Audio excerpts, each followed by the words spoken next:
तो last episode can pay हमने देखा था लैन फैमिली का सीन दिखा रहे होते हैं जहां पर दो बच्चे पैदा होते हैं जो कि उनमें से एक लड़की जिस मिस लैन के पास ब्लड लाइन की पावर होती है। इस एपिसोड की शुरुआत में 10 साल के बाद का सीन दिखाते हैं जहां पर एक टीचर जो होता है उन सभी बच्चों से कहता है कि इस फैमिली के जितने यंग मास्टर हैं सभी लोग यहाँ पर मेरे सामने इकट्ठे हो जाओ। और उनमें मिस लैन भी होती है। मिस लैन भी उनके सामने वहां पर आकर खड़ी हो जाती है। तो उनके टीचर उनसे कहते हैं कि तुम सभी लोगों के पास यहाँ पर ब्लड लाइन की पावर्स हैं और सभी के यहाँ पर कंफर्म हो चुकी हैं, लेकिन अब हम लोग यहाँ पर ये देखना चाहते हैं कि तुम लोगों के पास बैटल प्रोग्रेस क्या और तुम अपनी ब्लड लाइन की पावर को कैसे यूज कर पाते हो। चलो जल्दी से अपना अपना वेपन उठाओ, यहाँ पर दिखाओ कि तुम लोग क्या कर सकते हो। और इसी के साथ सबसे पहले एक लड़का जिसका नाम लैन जियाओट यान होता है वो अपने वेपन को उठाता है। उसके पास एक भाला आता है और अपने भाले के साथ वहां पर सामने की तरफ स्ट्राइक्स लगाकर दिखाता है। तो मास्टर कहता है कि ये तो बहुत अच्छी बात है, तुमने बहुत अच्छा प्रदर्शन दिखाया। फिर साथ ही वहां पर लैन लॉन्ग से कहा जाता है कि लैन लॉन्ग चलो तुम आगे बढ़ो। तो लैन लॉन्ग जो होता है वो यहाँ पर लैन फैंग का ब्रदर है, यानी उसका ट्विन ब्रदर है। तो वो भी वहां पर अपने टैलेंट्स को शो करवाता है। उसके हाथ में तलवार होती है, तलवार की मदद से वो उनको टैलेंट्स दिखाता है और वो लोग काफी ज्यादा खुश होते हैं। लेकिन वो इतना बेहतर नहीं होता जितना लैन जाओ ने वहां पर दिखाया होता है। तो मास्टर से कहता है कि तुम्हारी ब्लड लाइन बाकी सभी की ब्लड लाइन से काफी ज्यादा डिफरेंट है, इसी वजह से तुम्हें यहाँ पर अपनी ब्लड लाइन को भी इसके साथ मिक्स करके अपने टैलेंट्स को शो करवाना चाहिए।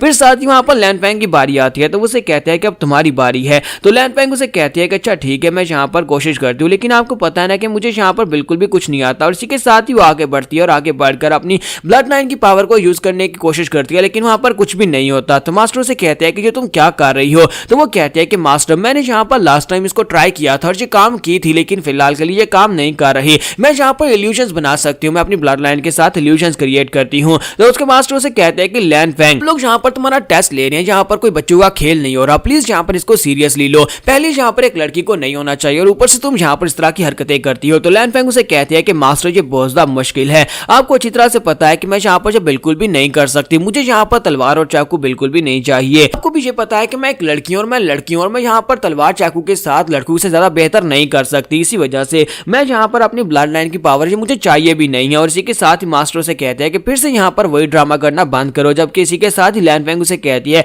मास्टर क्या प्लीज यहाँ पर मुझे इस बार पास कर सकते हैं, अगली बार मैं बेहतर करूंगी। तो मास्टर से कहते हैं अच्छा ठीक है तुम पास हो गई। जबकि दूसरी तरफ से लैन जाओ जो होता है इस बात से बहुत ज्यादा गुस्सा होता है और कहता है कि इस तरह के लोगों के पास इस तरह की पावर्स नहीं होनी चाहिए, ये हर बार यहाँ पर कोई ना कोई बहाना बनाकर अपने टेस्ट को पास करवा लेती है, लेकिन असल में इसके पास जो ब्लड लाइन की पावर है इसके लिए बिल्कुल बेकार है। और दूसरी तरफ से हमारी लैन फैंग को दिखाता है कि वो अपने ब्रदर लैन लॉन्ग का हाथ पकड़ती है और उसे कहती है चलो यहाँ से चलते हैं, और उसका हाथ पकड़कर वो वहां से भाग जाती है। तो उसके चले जाने के बाद वो सभी लोग पीछे से काफी ज्यादा गुस्सा आ रहे होते हैं। तो लैन जाओ जो होता है वो अपने मास्टर से कहता है कि मास्टर आप यहाँ पर इस लड़की को बिगाड़ रहे हैं, आपको इसको यहाँ पर थोड़ा स्ट्रिक्ट करना चाहिए, ये हमारी फैमिली के पैट्रियार्च की बेटी है, इसका मतलब ये तो नहीं है कि आप यहाँ पर इसको इतना ज्यादा स्पॉइल कर देंगे। तो मास्टर भी वहां पर सोच रहे होते हैं कि अब मैं यहाँ पर क्या करूं, मैं इस लड़की के ऊपर गुस्सा भी नहीं कर सकता क्योंकि ये हमारे पैट्रियार्च की बेटी है, इसके पास बहुत ही पावरफुल टैलेंट है, यानी कि इसके पास ब्लड लाइन की पावर है बहुत ज्यादा पावरफुल है, लेकिन इस लड़की बेचारी को पता नहीं है कि उस पावर को कैसे यूज करना है। और मैं यहाँ पर इसके ऊपर ब्लेम भी नहीं डाल सकता है कि लैन फैमिली वाकई में यहाँ पर बहुत ही बुरी हालत में जाने वाली है।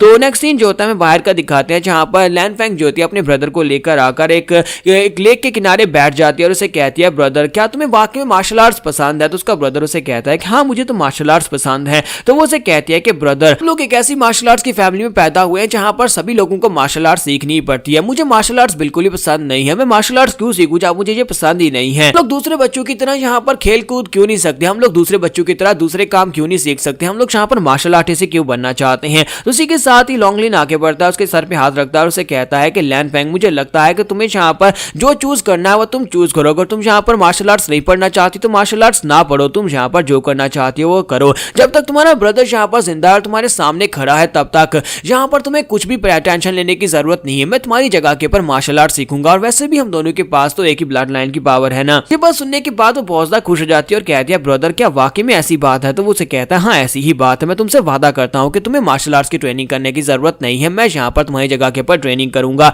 और साथ ही वो अपनी बेल उतारता है जो उसने अपने बाजू के ऊपर बांधी होती है, वो उसे पहना देता है और उसे कहता है इसे अपने पास रखो, ये मेरी तरफ से तुम्हारे लिए गिफ्ट है, इस रिंग को अपने हाथ के ऊपर पहन कर रखना, जब भी यहाँ पर हवा चलेगी और ये रिंग बजेगी जहाँ पर तुम्हें जहाँ पर लेकर जाना चाहती है तुम इसके साथ वहां पर चली जाना। और उसकी बात सुनने के बाद वो आगे से मुस्कुराना शुरू कर देती है और उसे कहती है ब्रदर क्या हम लोग आज की क्लासेस को मिस कर सकते हैं, हम लोग आज खेलते हैं ना। तो उसका ब्रदर उसे कहता है हाँ क्यों नहीं, चलो फिर ठीक है हम लोग खेलते हैं। तो वो उसे अपने साथ लेकर जंगल की तरफ चली जाती है। तो जंगल में जाने के बाद वहां पर गलती से उसकी ब्लड लाइन की पावर एक्टिवेट हो जाती है क्योंकि उसकी ब्लड लाइन की पावर बहुत ज्यादा खतरनाक है। तो अपनी ब्लड लाइन की पावर्स की वजह से उसका अपने ब्रदर जो होता है वहां पर खतरे में आ जाता है और वो पीछे की तरफ गिर जाती है और उसे सामने खड़ा होकर उसे कहता है कि तुम्हें यहाँ पर परेशान होने की जरूरत नहीं है, मैं यहाँ पर तुम्हें बचाऊंगा। लेकिन साथ ही वहां पर हमें ब्लड दिखाई देता है। अब आगे का पता नहीं है, शायद उसका ब्रदर जहाँ पर उसी की ब्लड लाइन की पावर की वजह से मारा गया हो। और यहीं पर से हमारा सीन प्रेजेंट में आ जाता है जहाँ पर मिस लैन जो होती है वो काफी ज्यादा चिल्ला रही होती है और काफी उदास भी होती है। तो बाइशी उसे कहता है कि मिस लैन तुम्हें क्या हुआ है, और सामने उसे अपना ब्रदर दिखाई दे रहा होता है, लेकिन असल में वो ब्रदर नहीं होता बल्कि बाइशी होता है। तो बाइशी उसे कहता है कि मिस लैन तुम्हें हुआ क्या, अचानक से तुम जहाँ पर बेहोश हो गई थी और वो इल्यूजन के अंदर से भी बाहर आ चुके होते हैं। तो वो उसे पीछे की तरफ झटक देती है और कहती है कि तुम्हें यहाँ पर इस बारे में ज्यादा सोचने की जरूरत नहीं है, मुझे लगता है कि हमारी फाइट यहाँ पर खत्म हुई। तो वो उसका हाथ पकड़ता है और साथ ही दोबारा से उसका ब्रेसलेट जो होता है उसे पहना लेता है और उसे कहता है ये तुम्हारा है, तुम इसे अपने पास रखो। जैसे वहां पर उसकी बैल उसे वापस पहना देता है तो उसी के साथ वो उसकी तरफ देखता है तो मिस लैनफेंग वहां पर रो रही होती है, उसके आंसू बह रहे होते हैं। तो वो उसे कहता है कि ये क्या, मैंने यहाँ पर ऐसा तो कुछ भी नहीं कहा, यहाँ पर ऐसा कुछ भी नहीं किया, तुम रो क्यों रही हो। और इसी के साथ वो पीछे घूम जाती है और उसे कहती है मुझे लगता है कि हमारा मैच यहाँ पर खत्म हुआ, तुमने मेरी ब्लड लाइन को काउंटर कर लिया, तुमने मेरी ब्लड लाइन की पावर्स को यहाँ पर हराने का तोड़ निकाल लिया, इसी वजह से तुमने इस फाइट को जीत लिया है। तो ठीक है, मैं ये वाली फाइट तुम्हारे नाम करती हूँ, लेकिन अगली बार यहाँ पर मैं एक प्लान बनाकर आऊंगी और उस बार तुम्हें जरूर हरा दूंगी। तो वो कहता है हाँ क्यों नहीं, तो फिर ठीक है। और इसी के साथ ही जो अनाउंसर होता है वो कहता है तो बाइशी ने यहाँ पर अपने मैच को जीत लिया और आज के जितने मैचेस थे वो सारे खत्म हुए हैं। साथ ही उन सभी डिसाइपल से कहा जाता है कि वो सभी नए डिसाइपल जो लोग यहाँ पर टॉप 100 में आए हैं वो सभी लोग यहाँ पर आ जाएं ताकि आकर अपने रिवार्ड्स ले सकें। तो बाइशी नीचे उतरता है तो प्रोतो जिन उसे कहता है कि तुमने बहुत ही अच्छी फाइट की, जबकि दूसरी तरफ से कुकुन जो होता है वो लैनफेंग से कहता है क्या तुमने ब्लड लाइन की पावर को यूज नहीं किया। तो वो कहती है मैं भूल गई थी, मुझे ब्लड लाइन की पावर्स को भी यूज करना था।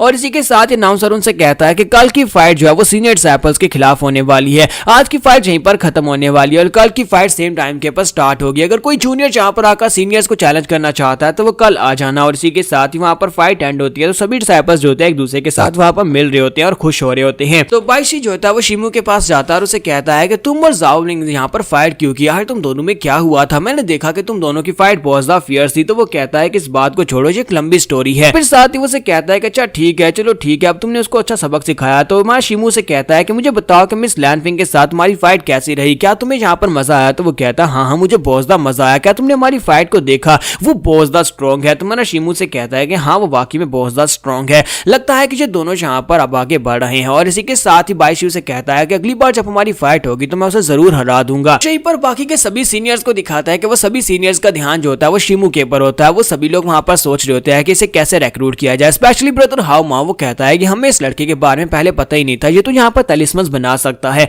ब्रदर जिन कहता है कि हमने यहाँ पर इसे मिस जज किया। तो इसी के साथ ही हाउ माओ से कहते हैं तो फिर क्या करें, क्या हम लोग जाकर उस लड़के को रिक्रूटमेंट के बारे में बात करें, क्या हम लोग उसे कहें कि वो हमारे ग्रुप को ज्वाइन कर ले। तो ब्रदर जिन उसे कहता है लेकिन मुझे लगता है कि अब ये इतना ज्यादा आसान नहीं होने वाला, जरा बाकी के ग्रुप मेंबर्स की तरफ देखो। इसी के साथ ही वो बाकी के तीनों ग्रुप लीडर्स की तरफ देखते हैं कि वो सभी लोग भी शिमू की तरफ ही देख रहे होते हैं, यानी कि वो सभी लोग भी चाहते हैं कि शिमू उनके ग्रुप को ज्वाइन कर ले। ब्रदर जिन कहता है कि जैसे इस लड़के ने यहाँ पर तलिस्मन को यूज किया था उसी के बाद से यहाँ पर बाकी के सभी ग्रुप मेंबर्स जो हैं वो यही चाहेंगे कि ये उनके ग्रुप को ज्वाइन करें। तो इसका मतलब यह है कि इसके पास चांसेस बहुत ज्यादा है, लेकिन हो नहीं सकता ये किसी ग्रुप को ज्वाइन करे।